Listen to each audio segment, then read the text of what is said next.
This is a video on how to create users and drivers within the system. First, you go to the Settings menu, and then you go down to Users. From here, you would click on Add User, enter in a name, an email address,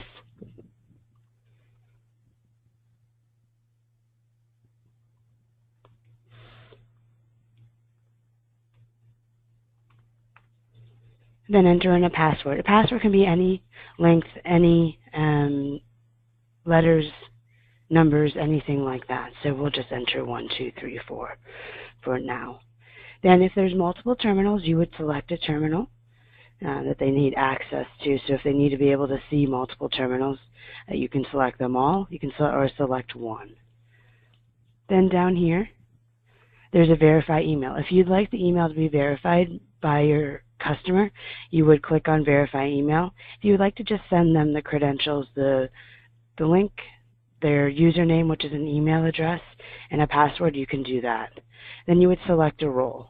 I'm going to go ahead and give this account admin. And then there's multiple visibility sets.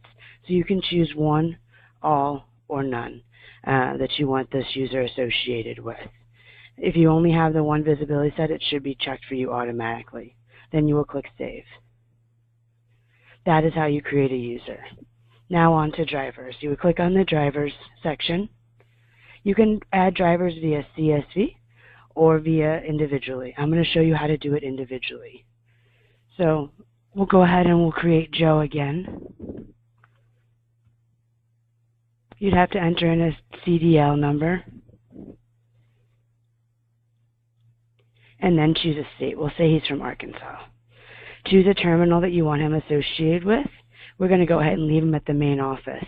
And then choose a start time of day. It can be the default for the home terminal, or if they have a different start of day, you would choose that. Then you need to enter in, this would be a username.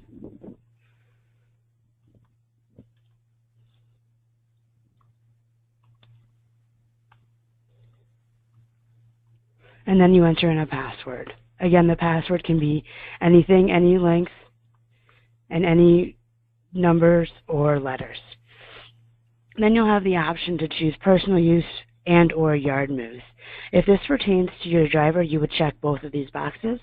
If it does not pertain to your drivers, you will leave them unchecked.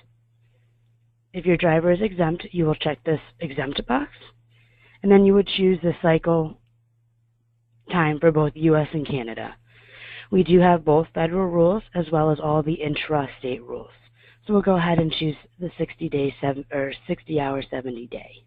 And then for Canada, we do have all 4 federal Canadian rules. So we'll go ahead and choose the 80-hour, 7-day.